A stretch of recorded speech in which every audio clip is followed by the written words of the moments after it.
em nome de Jesus. Amém e graças a Deus. Amados, orar é nós nos comunicarmos com Deus, é falarmos com o Senhor, é expressarmos aquilo que está em nosso coração. Salmo 4, versículo 3 diz: sabei que o Senhor separou para si aquele que é piedoso. O Senhor me ouve quando eu clamo a Ele. Quando eu me coloco na presença de Deus em oração, eu preciso crer, eu preciso ter fé de que Ele está ouvindo. Um grande impedimento para que a oração tenha resposta é a dúvida. Nós pensamos muitas vezes que somos ouvidos pela nossa justiça, pela nossa bondade, por coisas que nós fazemos. Mas a palavra de Deus nos diz que nós somos ouvidos por causa de Jesus Cristo.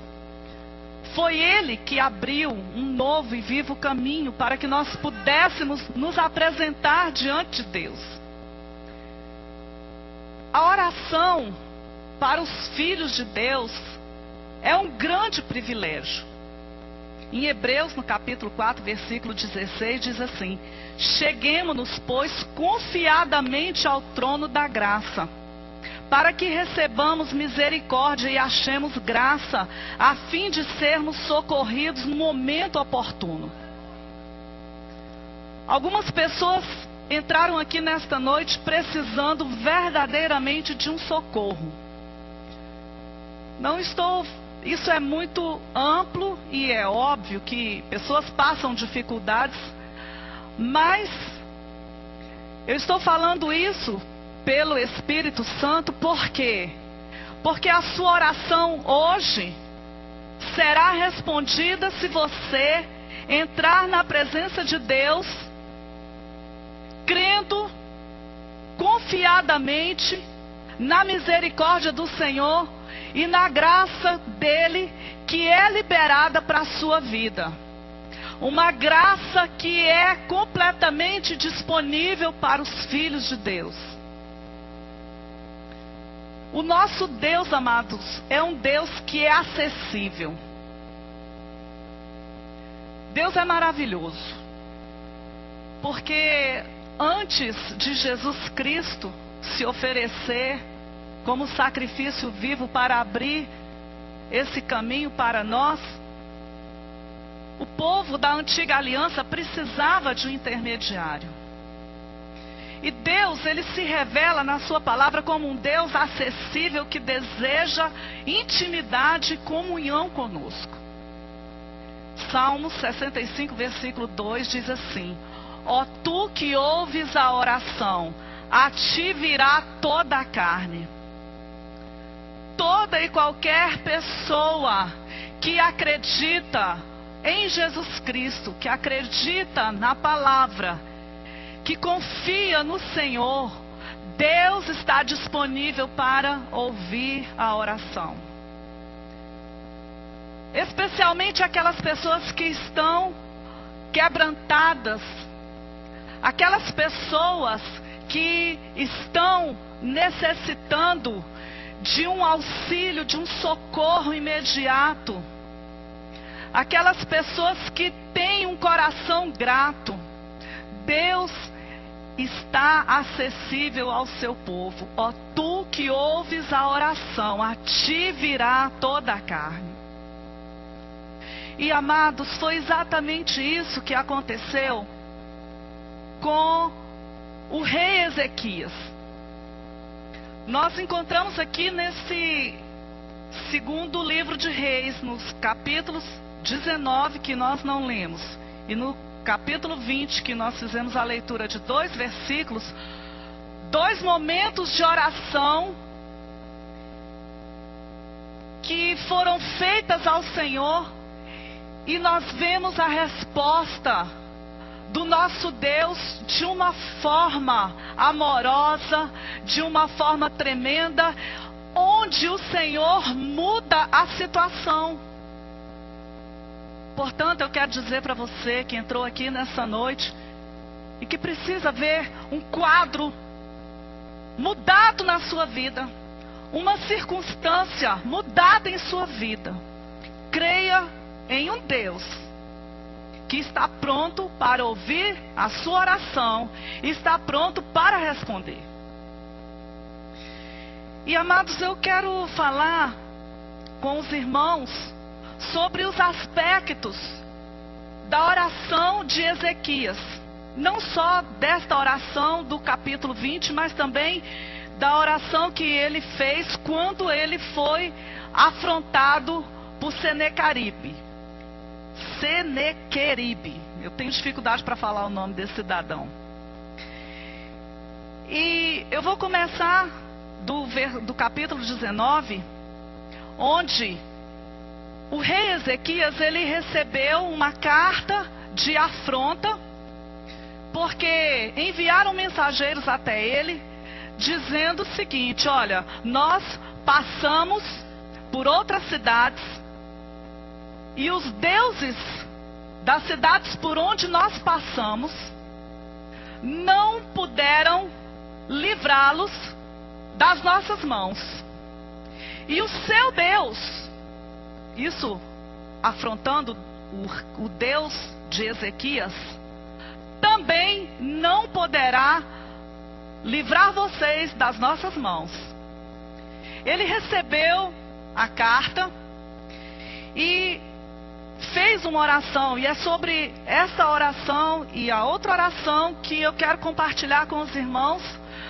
Porque, amados, nós precisamos agir conforme a palavra de Deus nos mostra, conforme a palavra de Deus nos ensina. O Senhor já deixou tudo explicadinho para nós. Ele não nos deixou sem uma direção.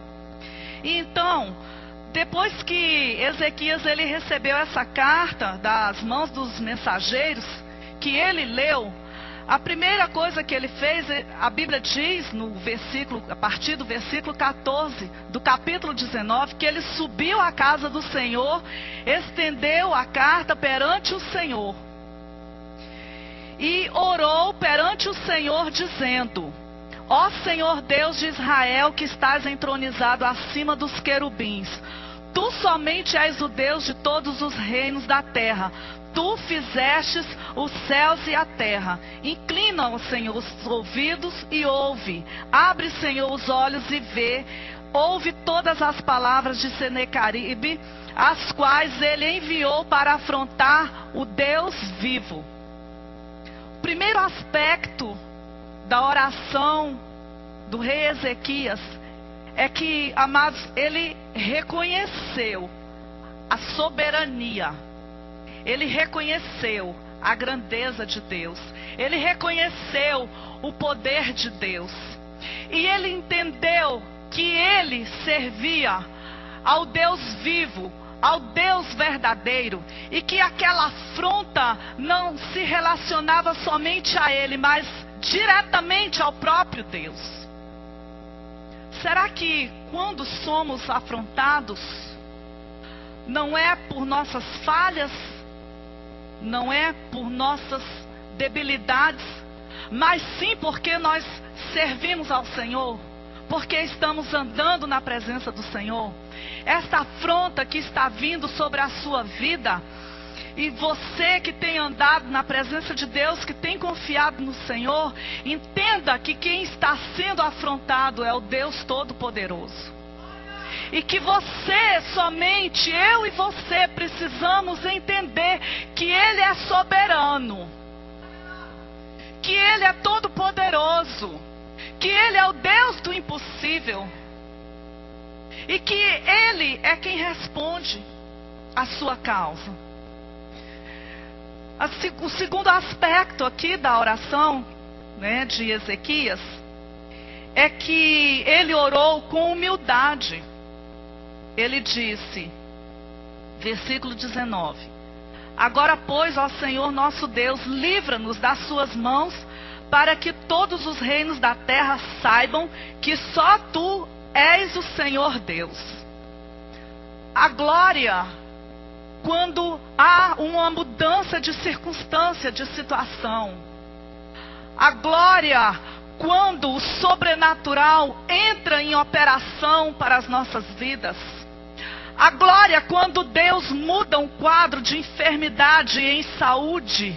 Quando Ele muda um quadro de fracasso em vitória, em triunfo. A glória daquele que muda uma situação de pobreza, de miséria, em prosperidade. A glória daquele que exalta o abatido é dele. E nós precisamos ser humildes ao buscarmos o Senhor, para que não possamos crer em nosso coração que somos nós que fazemos alguma coisa. Mas é Ele. É Ele. Ele disse, olha, Senhor nosso Deus, livra-nos das suas mãos, para que todos os reinos da terra saibam que só Tu és o Senhor. Então, um aspecto muito importante, amados, em nossa oração, é entendermos que Deus é o Senhor. E que nós, queridos, por nossa força, nós não podemos nada. A sua força não é suficiente para vencer as afrontas de Satanás. Mas ande em humildade, e Deus vai te exaltar. E o nome dele será glorificado. Porque quando você vê a circunstância completamente transformada, você vai se alegrar em Deus. Aleluia. Houve uma resposta. Foi tremendo, porque a Bíblia diz que imediatamente Deus levantou um profeta. E no versículo 20 diz que esse profeta foi até o rei e disse, olha, Deus mandou dizer, quanto ao que me pediste acerca de Senequeribe, rei da Síria, eu te ouvi. E nós encontramos depois, no decorrer desse versículo aqui, que o Senhor, deste capítulo, que Deus deu a vitória para ele. Não prevaleceu aquela afronta, porque o Senhor se levantou em defesa do seu povo. Então, amados, a oração pode mudar a situação, como mudou essa situação. Mas não foi somente isso que aconteceu com Ezequias. Veio uma situação de morte para todo o povo, porque todo o povo seria exterminado. Mas em seguida veio também uma situação de morte pessoal para a vida dele. Então a Bíblia diz nesse capítulo 20, que foi o texto que eu li em primeiro, que Ezequias, ele adoeceu, ele caiu enfermo. E a enfermidade, a Bíblia diz que era mortal. Uma situação, amados, de morte. E a Bíblia diz, queridos, que Deus levantou o profeta Isaías. E Isaías chegou até o rei Ezequias e disse, olha, Ezequias, você coloca a tua casa em ordem, porque você vai morrer. Essa enfermidade é mortal. E ele levou então uma palavra profética para o rei e disse, olha, coloca tudo em ordem, porque você vai morrer. Eu imagino, amados, nós, se recebêssemos uma palavra assim. Ele já estava ali, a Bíblia diz, acometido de uma enfermidade mortal. Não vem uma palavra de profecia que já não traz esperança nenhuma. Quais seriam as providências que nós tomaríamos numa situação como essa? Hoje, os advogados têm muito trabalho, os juízes, os serventuários da justiça, com pessoas que morrem e que deixam situações dificílimas para serem resolvidas. De filhos, de documentos, de patrimônio, e traz muita dificuldade para as pessoas, para os familiares. Pessoas que são surpreendidas, que são casadas com uma pessoa, uma mulher casada com um homem, de repente o homem morre e quando vai fazer o inventário aparece mais outra família, aparece filhos, situações. E Deus diz assim, olha, você põe em ordem a sua casa porque você vai morrer. E amados, nós estamos falando nessa noite sobre o poder da oração que muda situações. A Bíblia nos mostra que em seguida, capítulo 20, versículo 2, então virou Ezequias o rosto para a parede e orou ao Senhor dizendo: lembra-te, Senhor, peço-te, de que andei diante de ti com fidelidade, com inteireza de coração e fiz o que era reto aos teus olhos. E chorou muitíssimo. Eu fico imaginando aqui a cena, a pessoa já está deitada e vem e recebe essa palavra, vira para o lado, para a parede, e vai chorar e vai falar com o Senhor. E aqui, nesta oração, eu encontro um terceiro aspecto de oração que a Bíblia nos ensina. A Bíblia diz que ele chorou muitíssimo. Ezequias, ele estava quebrantado de coração. E amados, nós quando nos aproximamos de Deus, nós devemos ter um coração compungido, coração quebrantado. Já falamos sobre a humildade, mas o quebrantamento também é importante. Eu imagino Ezequias aqui como aquele menino com medo. Criança com medo, pequena, se ela tiver um pano perto, ela pega e cobre a cabeça. Não é verdade? Uma situação, ele não estava preparado. Mesmo porque a lei tinha uma promessa para o povo sobre a longevidade. Então, eles tinham uma perspectiva de ter uma vida longa. E ele orou ao Senhor, chorou, e Deus ouviu a oração. E aqui, amados, existe algo interessante. Deus, ele é soberano, Deus não muda, amém? O profeta Isaías foi usado por Deus, deu uma palavra, e Deus então, enquanto Isaías se retirou, e Ezequias orava, Deus vai e fala com Isaías e diz assim, olha, você volta lá e diz para o príncipe do meu povo, que eu ouvi a oração dele, vi as lágrimas, e eu vou curá-lo. E vou acrescentar mais 15 anos de vida para ele. Ele não fez muita coisa nesses 15 anos de vida que ele teve. Mas Deus contemplou o desejo do coração do seu filho. E Deus mudou uma situação. Então eu entendo e eu vejo aqui algo interessante, que muitas vezes uma profecia que é dada, essa profecia era de Deus. Houve uma oração, Deus atendeu, e Deus concedeu mais prazo. Isso significa que nem tudo que a gente ouve profeticamente, amados, tem que cumprir exatamente daquele jeito que eu ouvi. Não porque a profecia não fosse verdadeira, mas tem que estar de acordo com o propósito do Senhor, com o coração, dentro da soberania de Deus. Por isso é que quando ouvimos a palavra, nós precisamos fazer como ele fez. Reconhecer a grandeza de Deus, reconhecer o poder de Deus, ser humilde, ter um coração quebrantado e apresentar a situação diante do Senhor.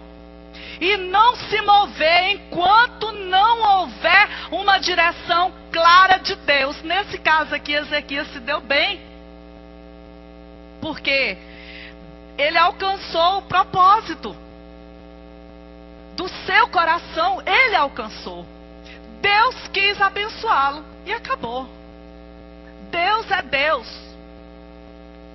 Deus é Deus. Ele foi provado naquilo ali e ele entrou com a fé, orando, buscando a face do Senhor. Querido, qual é a situação de morte que tem afligido a tua vida? Qual é o ataque satânico que tem levantado contra a sua vida? Hoje o Senhor está mostrando para mim e para você que a situação pode ser mudada. Ele deseja que você se achegue confiadamente até a presença dEle. Ele quer contemplar o desejo do teu coração. Aleluia. Então, amados, neste caso, a situação que foi mudada através da oração foi que o Senhor prolongou os dias de vida de Ezequias. Mas nós temos outro exemplo na palavra de Deus, onde Deus ele mudou uma circunstância através de uma oração. E eu quero que você abra comigo em 2 Crônicas, capítulo 20, versículos 1 até o 4, e depois vamos ler do 15 até o 20. Segundo exemplo que nós queremos compartilhar com os irmãos nesta noite é a oração de Josafá. Vimos os aspectos da oração de Ezequias, e aqui em Josafá nós veremos um aspecto muito importante. Aleluia. Um fato semelhante ao de Ezequias aconteceu com Josafá, que foi uma afronta contra ele e contra o seu povo. E a Bíblia diz: depois disso, os filhos de Moabe e os filhos de Amon, com alguns dos meunitas, vieram à peleja contra Josafá. Então vieram alguns que avisaram a Josafá, dizendo: grande multidão vem contra ti da além do mar da Síria, e eis que já estão em Azazon Tamar, que é em Gede. Então Josafá teve medo e se pôs a buscar o Senhor. A Bíblia diz, queridos, que ele, ao receber a notícia que uma grande multidão vinha contra ele, ele teve medo. Mas ele não saiu desesperadamente reclamando contra Deus, porque que Deus tinha permitido que aquele povo fosse afrontá-lo, atacá-lo, aquela multidão. A Bíblia diz que ele se pôs a buscar ao Senhor e apregoou um jejum em todo Judá. A peleja, amados, é do corpo. Nós vemos aqui o povo todo se reunindo em jejum, em oração, em favor da nação. Josafá, ele não assumiu a responsabilidade sozinho, mas ele convocou o povo. E nessa manhã do dia de hoje, nós tivemos aqui o encerramento do 4º módulo do seminário Arca.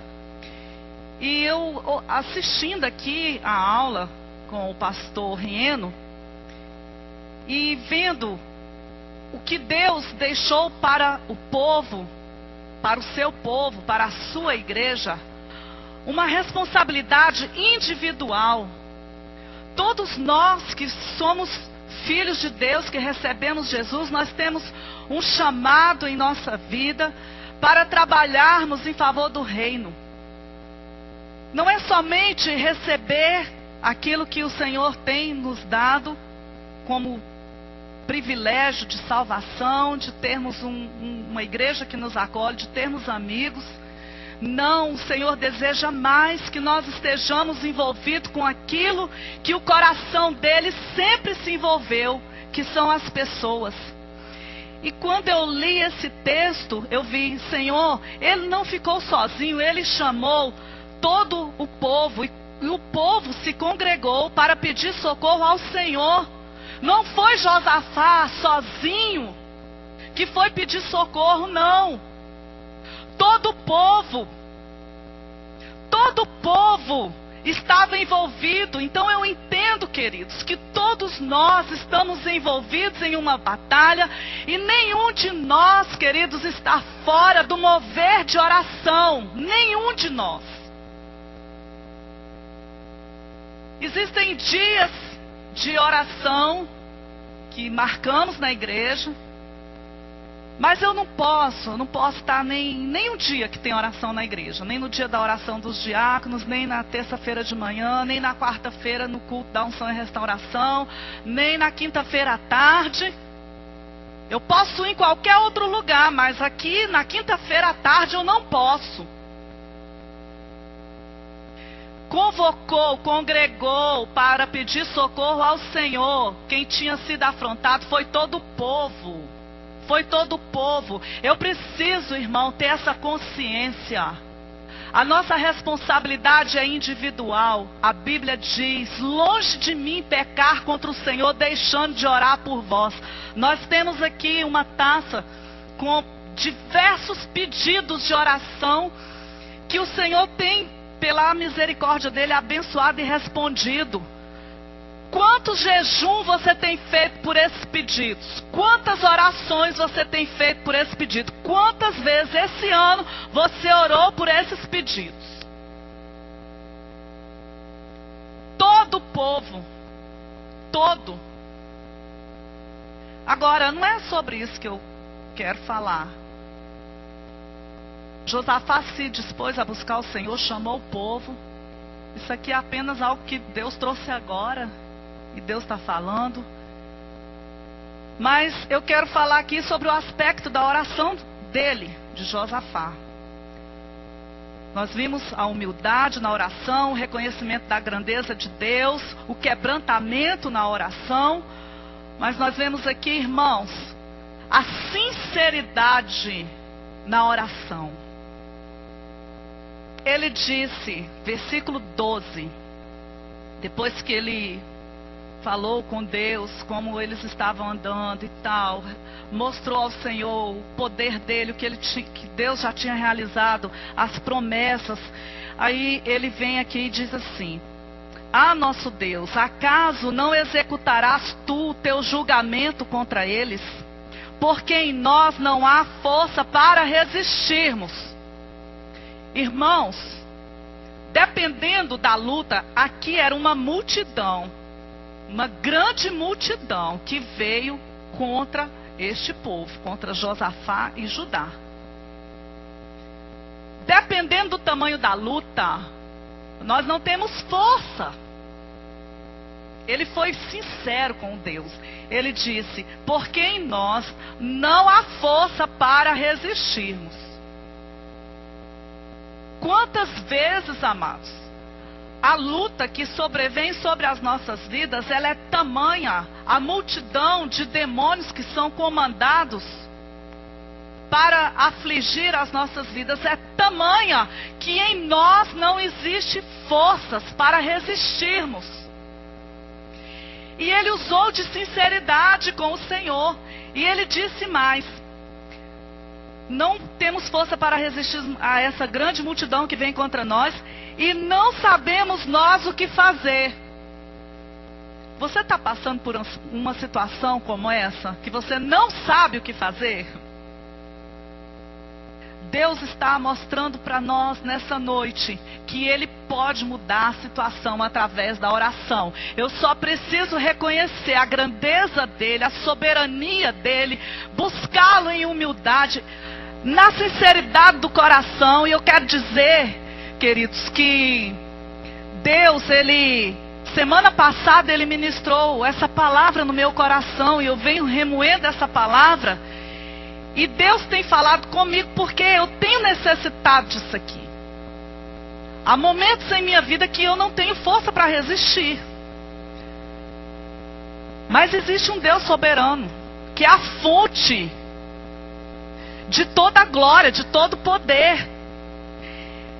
E a terceira coisa que Ele disse, que é a chave para a minha vida e para a sua vida: Tem uma multidão de problema, tem uma multidão de dificuldades, multidão de pensamentos que envolve a mente, só trazendo derrota, só mostrando o quadro que o diabo quer ver.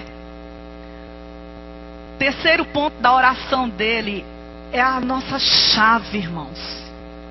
É a nossa chave. Ele disse: porém, os nossos olhos estão postos em ti. Deus, eu não tenho força para agir, eu não sei o que fazer, mas eu sei que os meus olhos estão colocados no Senhor.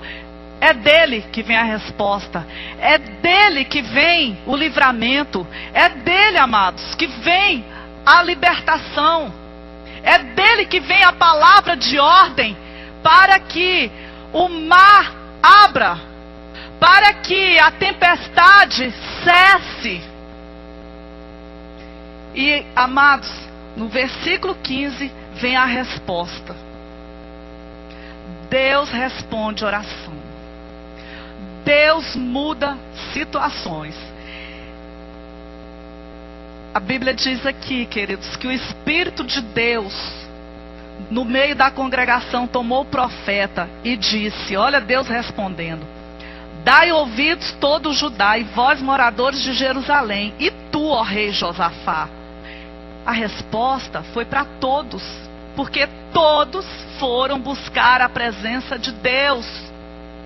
Todos, queridos. O Senhor diz: não temais, nem vos assusteis por causa dessa grande multidão, pois a peleja não é vossa, mas de Deus. A peleja não é sua. A peleja é do Senhor, amados. A batalha é dele. O Senhor disse: olha, você fica parado, não se assuste, porque ele estava com medo. Ele disse: Deus, eu não sei o que fazer, não sei para onde eu vou, o que fazer. Uma coisa eu sei, que os meus olhos estão colocados no Senhor. E Deus diz assim: olha, não se assuste não, porque essa afronta, essa grande multidão, esse problema, essa dificuldade, essa é a pessoa que se levantou no seu trabalho, que está falando da sua vida, essa pessoa que está te ameaçando de te colocar para a rua, essa pessoa que está te devendo e não paga e está te ameaçando, essa luta não é sua. Você se alegra com isso? Em saber nessa noite que você entrou nesse lugar e Deus, que está aqui pelo mesmo Espírito, dizendo que a peleja não é sua, que é dele. E o que ele diz, amados? Ele disse para que ele deu uma ordem para que o povo ficasse parado, ficasse quieto, para ver o livramento que o Senhor daria. E assim Deus fez. Por quê? Porque uma situação foi mudada por causa da oração, da sinceridade do coração. Outro exemplo que nós temos aqui na palavra de Deus está em Atos, no capítulo 12.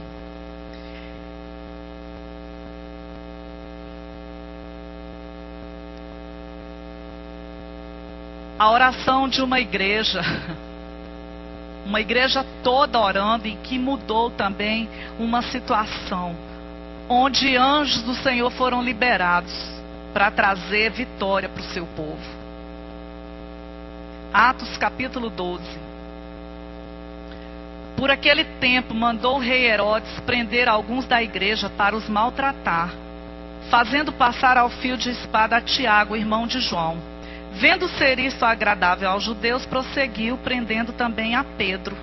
E eram os dias dos pães asmos. Tendo feito prender, lançou no cárcere, entregando a 4 escoltas de 4 soldados cada uma, para o guardar, intencionando apresentá-lo ao povo depois da Páscoa. Pedro, pois, estava guardado no cárcere, mas havia oração incessante a Deus por parte da igreja e a favor dele.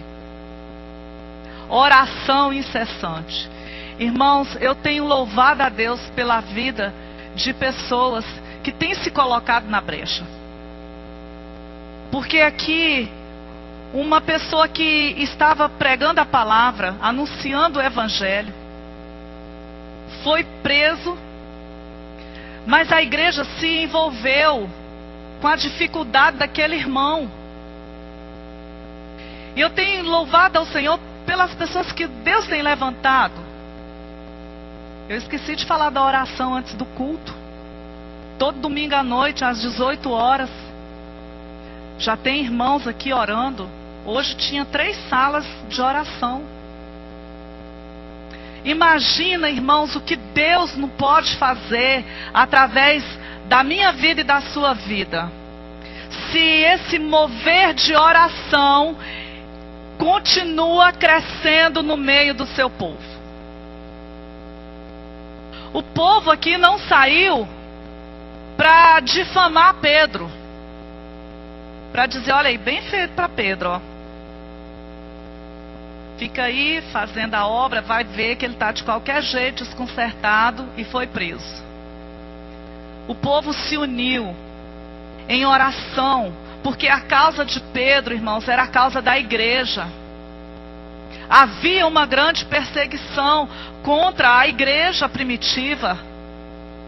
E nós encontramos aqui a oração como uma chave poderosa, como uma arma poderosa para trazer vitória para o seu povo e para mudar a situação. Por quê?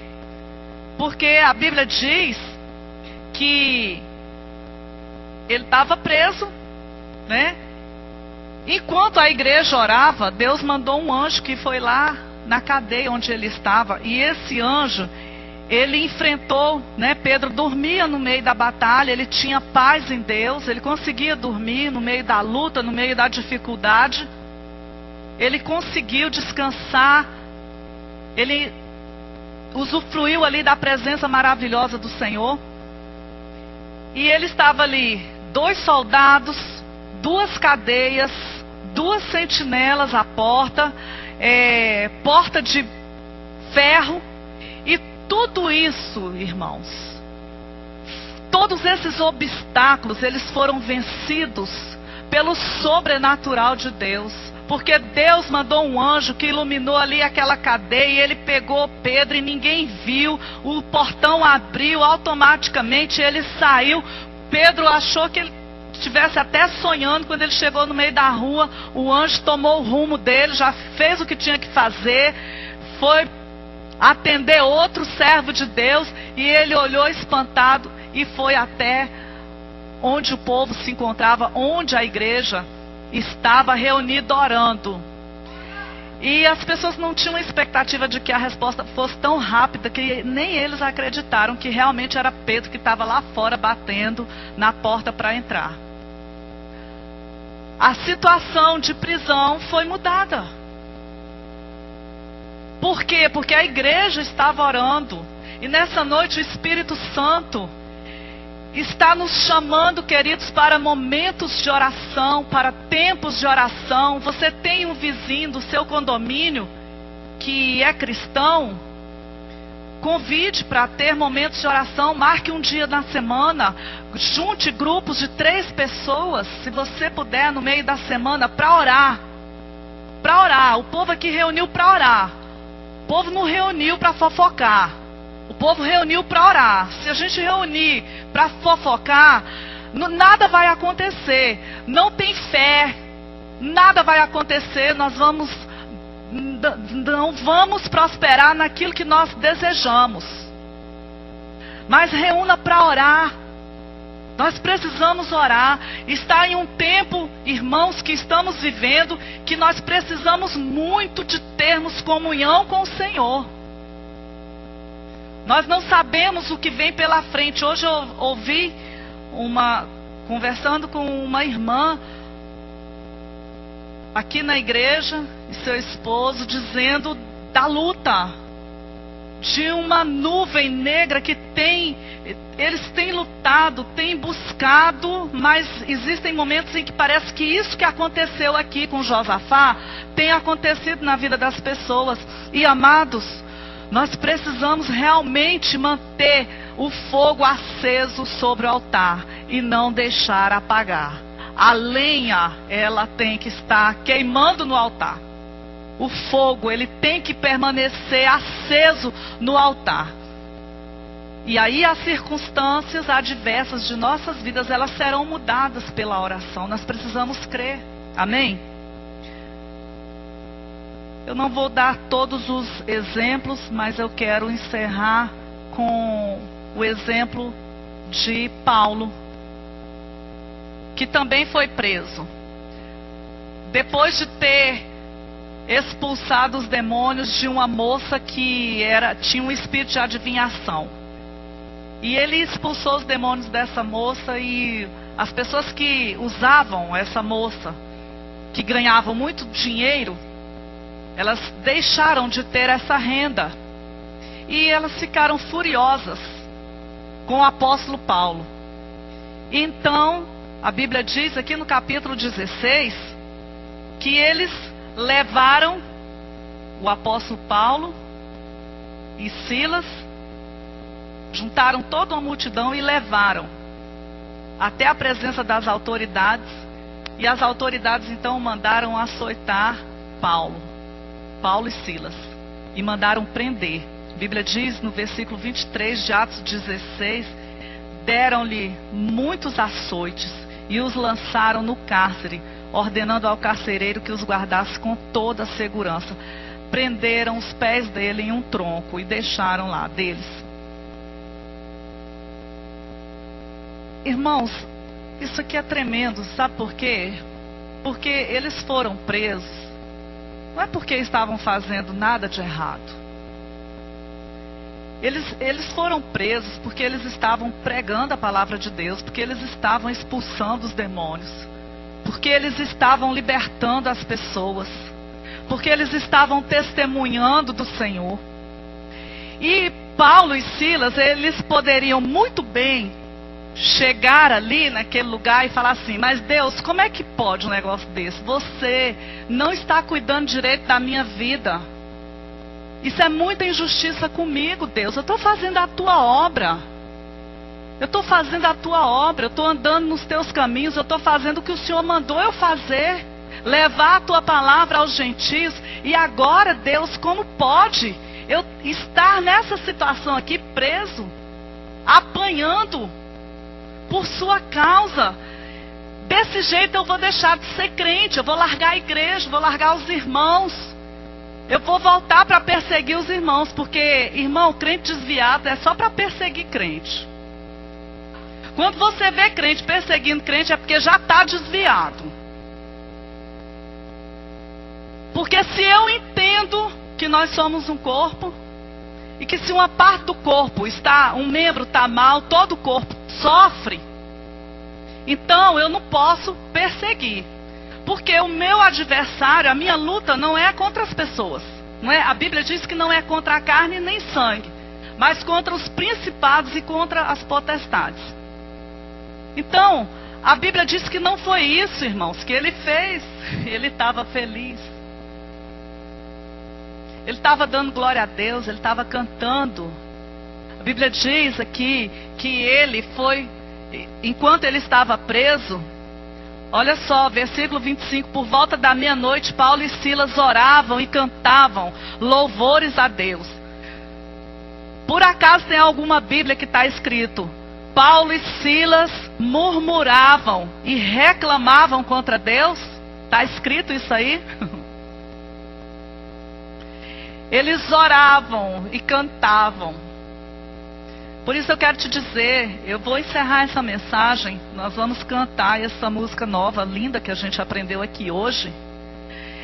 Especialmente você que tem passado por dificuldades, você que tem enfrentado lutas, batalhas no reino espiritual. Porque, amados, a maior parte da nossa luta é espiritual mesmo, é uma grande batalha espiritual. Uma batalha contra a carne também. Então Deus está nos ensinando. Deus está nos ensinando nessa noite. Às vezes nós pensamos assim: eu já fiz isso, eu já orei, eu clamei. Só que você fez isso, mas antes de fazer isso, Houve um longo período de questionamento com Deus. Então, eu quero te dizer, você voltou, retrocedeu e vai começar tudo de novo.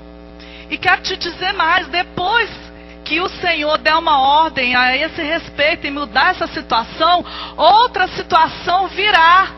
Porque você já aprendeu a lição, então você vai ser forjado para ser melhor ainda, para ser um instrumento mais eficiente, mais eficaz nas mãos do Senhor para destruir as obras do diabo.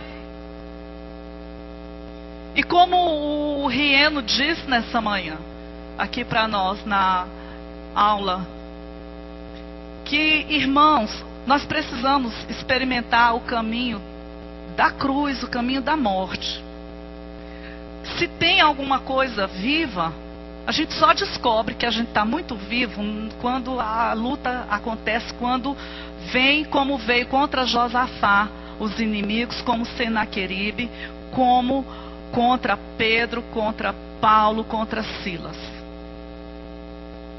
Mas a oração, queridos, muda a situação. Não esqueça disso. O quadro pode ser mudado hoje. Senhor, eu não tenho força para orar. Vai ter que arrumar. Se fortaleça no Senhor e na força do seu poder. Tem que abrir a boca. Que enquanto eu estiver dependendo de outra pessoa para estar orando, eu não vou ter a minha experiência. Vou continuar sempre naquele degrau. Tem que orar, não tem outro caminho. Não, mas eu vou pedir ali para a irmã Claudete, que a irmã Claudete todo domingo está na intercessão, está orando. Eu sei que Deus vai ouvir. Deus quer ouvir você. Deus quer ouvir você. Pastora, mas você não sabe a luta que eu estou enfrentando para orar. Está enfrentando luta para orar? Você está no caminho certo. Beleza. O caminho é esse. Se tivesse muito fácil, se não houvesse uma resistência, é porque não teria resposta. Então permaneça firme nisso, amado. Porque Deus está nos ensinando nessa noite. A oração, ela pode mudar circunstâncias, ela pode mudar situações, e Deus deseja que a sua igreja, a sua noiva, seja uma igreja que ora. Quando eu oro, eu não preciso que pessoas estejam me alertando de determinadas coisas, porque eu estou em sintonia com Deus, o Espírito está me avisando. O Espírito Santo está me avisando. Quando eu oro, eu não preciso estar pedindo opiniões de determinadas coisas que eu tenho que fazer, porque o Espírito Santo me revela. Salmo 32, versículo 8, o Senhor diz que nos instrui no caminho que nós devemos seguir. E sob os seus olhos nós encontramos conselho. Então, amados, se a oração não tem sido uma prática constante em sua vida, na vida da igreja, como corpo, eu quero te motivar. Envolva-se em algum movimento de oração. Mas antes de tudo, entra no teu quarto, fecha a porta e ora ao Pai que tudo vê. Amém? Porque é ali que começa a resposta. Se for necessário, vire o rosto para a parede e chore, como Ezequias. E o Pai tão bondoso, olha, volta lá, Isaías, volta lá, diz para ele que eu ouvi a oração dele, que eu vi as lágrimas. Amém, amados? Vamos todos ficar de pé e nós vamos orar. Eu sei que você tem causas, eu também tenho nessa noite. Salmo 4, versículo 3, que nós lemos, diz: o Senhor me ouve quando eu clamo por Ele. Isaías 65, 24 diz: e acontecerá que antes de clamarem eles, eu responderei, e estando eles ainda falando, eu os ouvirei. Foi isso que aconteceu com Ezequias. Estando eles ainda falando, você vai estar falando aqui. Antes de terminar a sua oração, Deus já liberou a resposta. Aleluia!